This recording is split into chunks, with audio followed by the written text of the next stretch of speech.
वो कहते हैं ना कि जब भगवान चाहते हैं तभी आप उनकी तरफ वो इंक्लिनेशन फील करेंगे, वो भक्ति फील करेंगे।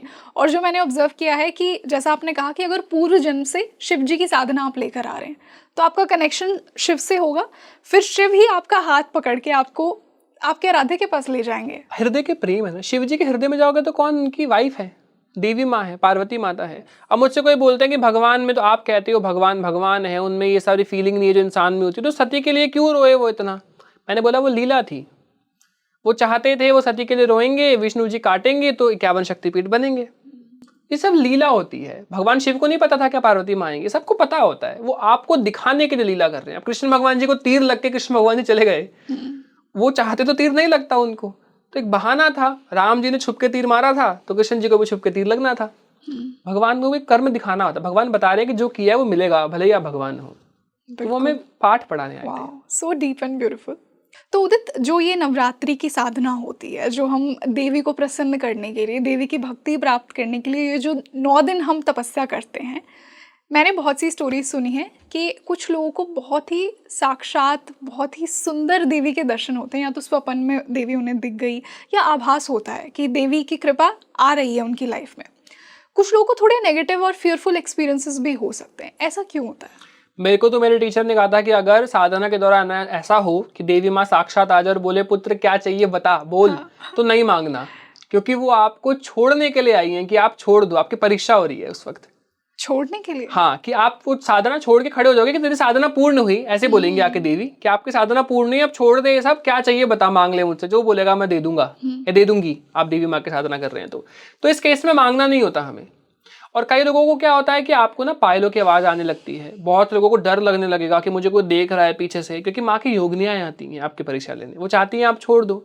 आप सोचो कि मैं माँ के बहुत समीप रहता हूँ, मैं क्यों चाहूंगा एक और बच्चा आ जाए, या मेरी माँ किसी और को क्यों, बोलते हैं ना मेरी मम्मी को मम्मी मत बोलो बचपन में। वो तो बहुत ह्यूमन ट्रेट नहीं हो गया? ये हम लोगों का है ना, माँ की योगिनियों का है, ये माँ का नहीं है।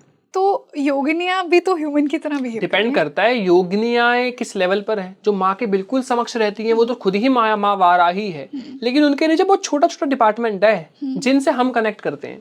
हम नहीं पहुंच सकते योगिनियों को, हम योगिनियों के भी अंडर बहुत बहुत बहुत सी योगिनियाँ उनसे कनेक्ट करते हैं सिद्धियों से। ये सिद्धियां जो होती है ना, ये स्टार्टिंग में आपका टेस्ट लेंगे कि ये लायक है भी या नहीं माँ बोलने के, या सिर्फ लालच में माँ बोल रहा है। तो टेस्ट लेती हैं आपको डरावने सपने दिखाएंगी, आपके घर में एकदम से कुछ कुछ गड़बड़ होने लगेगा, आपको लगेगा सब गड़बड़ हो रहा है तो छोड़ देता हूँ मैं, छोड़ दिया तो फिर खत्म हो गया आपका। लेकिन इस केस में हमें कंटिन्यू रखना है। बहुत से लोगों को ना डरावने सपने आते हैं। देवी भक्तों को ना हमेशा आंख बंद करने पर 2 आंखें दिखती हैं तिरछी, ये दिखना बहुत पॉजिटिव होता है। आपको नीला लाल रंग दिखता है, गोल्डन कलर दिखता है, आपको घर में पायलों की आपको आवाजें आने लगती हैं। ये सारी चीजें ना देवी भक्तों को एक्सपीरियंस होती है। और एक ना बहुत ब्यूटीफुल सी फ्रेगनेंस आपको आती है जब आपके आसपास एनर्जी बहुत पॉजिटिव होती है। तो ये सारे सिम्टम्स होते हैं कि आपकी साधना सही जा रही है। कई बार नेगेटिव अनुभव होते हैं, बिगिनर में बिगिनिंग जो कर रहा है साधना में, कोई बिगिनर है उसको होंगे, बट डरना नहीं है, साधना कंटिन्यू रखिए, माँ से प्रार्थना करिए कि माँ आप मुझे बचाइए नेगेटिव अनुभव से, लेकिन साधना छोड़नी नहीं है। पकड़ के रखना आपको टाइट अभी, क्योंकि अभी भीड़ बहुत है ना, आप हाथ लाओगे, लेकिन एक रास्ता आएगा जब आपको माँ अलग ले जाएंगे, वहां भीड़ नहीं होगी। वहां तक जाने के लिए आपको टाइट हाथ पकड़ के माँ का रखना होगा, फिर माँ भी पकड़ लेंगी बाद में। उन्होंने पकड़ लिया तो वो नहीं छोड़ेंगे, भले ही आप छोड़ दो। बस वो एक बार टेस्ट करने आती है, स्टार्टिंग में टेस्ट होगा आपका। बिल्कुल। इसी से मैं व्रत की बात करना चाहूंगी। देखिए, बहुत से लोग व्रत इसलिए करते हैं कि दूसरे लोग कर रहे हैं, उन्हें व्रत की अहमियत ही नहीं पता, या व्रत कर भी रहे हैं तो पूरे दिन फलाहार के नाम पे वो बहुत कुछ खा रहे हैं। तो व्रत करने की पात्रता किसके अंदर होती है, किसे करना चाहिए? देखिए होता क्या है, मंत्र जाप के साथ साथ अगर उपवास किया जाए तो बहुत अच्छा होता है, क्योंकि बॉडी जितनी प्योर होगी उतने एनर्जी को गेन कर पाएगी जी। आपकी बॉडी में जैसा भोजन जाएगा वैसा ही भजन होगा। कभी आप देखेंगे आप ज्यादा अनियन गार्लिक खा लो ना तो आपका भजन नहीं बन पाता इतना, आप जाप सही से नहीं कर पाओगे, क्योंकि मन में ना काम वासना बढ़ती है। अनियन गार्लिक ज्यादा खाने वाले लोगों में एग्रेशन आता है। जो लोग नहीं खाएंगे उनमें कम होगा।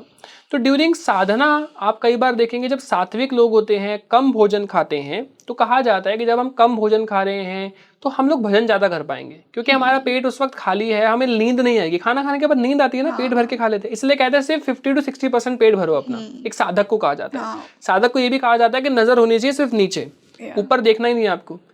जितना आप ऊपर देखोगे, आसपास देखोगे, आप जज करोगे लोगों को, इसने क्या पहना हुआ है, ऐसे थोड़ा ना कोई आता है, ये कितना गंदा दिख रहा है, ये कितना सुंदर दिख रहा है। तो साधक होते हैं ना, जैन धर्म में ये बहुत अच्छा नियम है, वो कहते हैं आप नीचे देखोगे सिर्फ, नीचे देखो, जितना रास्ता देखना है ना चलने के लिए वो तो नीचे है, आपको नजर ऊपर उठानी ही नहीं है। तो नासिका की तरफ देखो, संत कहते हैं हमेशा। तो ऐसे बहुत सी चीजें हैं, ये स्थिति बढ़ती है जैसे जैसे आपकी। तो जितना आप खान पान पे कंट्रोल रखोगे, आपका कुंडलिनी का स्वाधिष्ठान चक्र जागृत होगा। ओके। हमारी कुंडलिनी में ना नीचे चक्र आता है, हमारा रूट, मूलाधार, मूलाधार के बाद स्वाधिष्ठान, मणिपुर, हृदय, फिर हृदय जागृत होगा आपका। हृदय में प्रेम आएगा तो भगवान वास करेंगे हृदय में, फिर आपकी इंट्यूशन पावर बढ़ती है। तो जब आप खान पान पॉजिटिव रखते हो तो आप साधना अच्छे से कर पाओगे, ज्यादा कर पाओगे, लेजीनेस नहीं आएगी, टायर्डनेस नहीं आएगी और बॉडी में ज्यादा स्टोर कर पाओगे।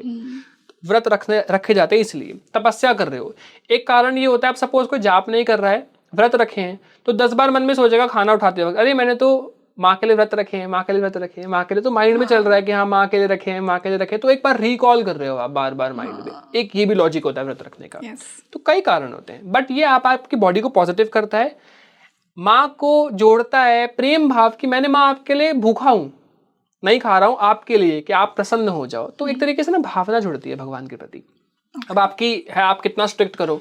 अब इसमें कुछ लोग क्या करते हैं, व्रत रखते हैं, वो जो पूड़ियाँ बनती है व्रत की वो खाएंगे, खीर बनेगी, वो भी सुबह शाम रात तीनों टाइम बन रहा है। तो या तो व्रत ऐसे रखो कि भाई मैं एक बार लूंगा मील, वो भी व्रत वाले खाने की, है ना, और एक बार फ्रूट्स ऐड कर लूंगा। अब किसी को स्ट्रिक्ट करना है तो वो कि मैं सिर्फ फ्रूट्स पे रहूंगा, कुछ कहते हैं मैं सिर्फ जल पे रहूंगा। तो स्ट्रिक्टनेस लेवल आपकी हेल्थ को देखते हुए आप डिसाइड करो, क्योंकि ऐसा नहीं है कि हमें हेल्थ का भी ध्यान रखना है लेकिन साथ साथ बॉडी को पॉजिटिव भी रखना है। तो अपने अनुसार अपने नियम बनाओ, लेकिन कोशिश करो कि ऐसा नहीं हो कि आपका पेट अभी भी उस समय आप सब कुछ खा ही रहे हो।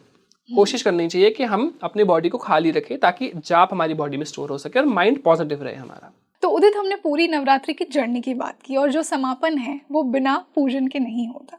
तो एक बहुत बड़ा लोगों में कन्फ्यूजन होता है कि अष्टमी को करने चाहिए या नवमी को करने चाहिए उनको पूजन, और दूसरा कि जो कन्याओं को भोजन खिलाया जाता है उसकी सही विधि क्या होनी चाहिए। आई एम श्योर कि बहुत से ऐसे फॉरेन क्लाइंट्स हैं जहाँ पे कन्याओं को भोजन खिलाने का एक नियम और रूल नहीं है, तो वो लोग क्या कर सकते हैं? वो कर ही नहीं पाते, क्योंकि वहाँ पे कन्याओं को आप ऐसे फॉरेन में किनको बुलाओगे? इंडियंस तो रहते नहीं, वो नहीं समझेंगे आप क्या कर रहे हो।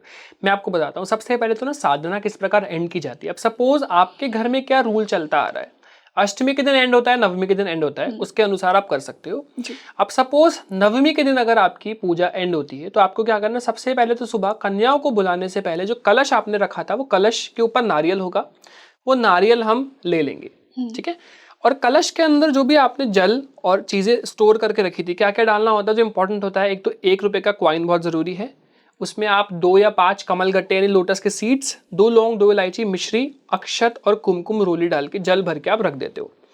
अब आपको क्या करो, जल को तो ड्रेन कर दो, पहले जल को घर में छिड़क के अंदर से बाहर की तरफ उस जल को आप किसी प्लांटर में डाल दो। उसके अंदर जो सामग्री थी उसे ड्राई करके एक चुनरी में रैप करके अपने घर के लॉकर में रख लो फॉर द पॉजिटिविटी।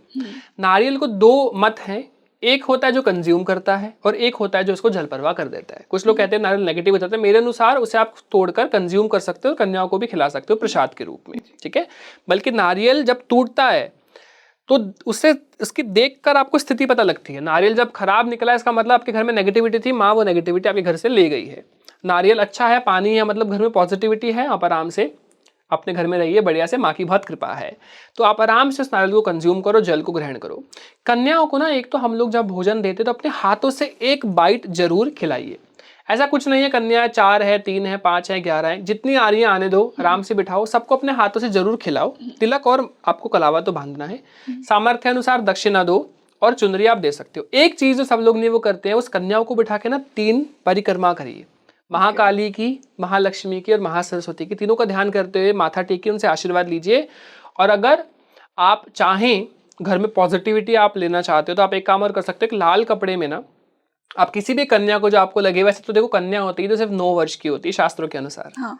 तो आप एक किसी भी कन्या जो 9 वर्ष के अंदर आती हो, 4-5 वर्ष की आयु से बड़ी हो, उस कन्या को एक चावल में ना एक बैग में आप बहुत सारे अक्षत रख लीजिए।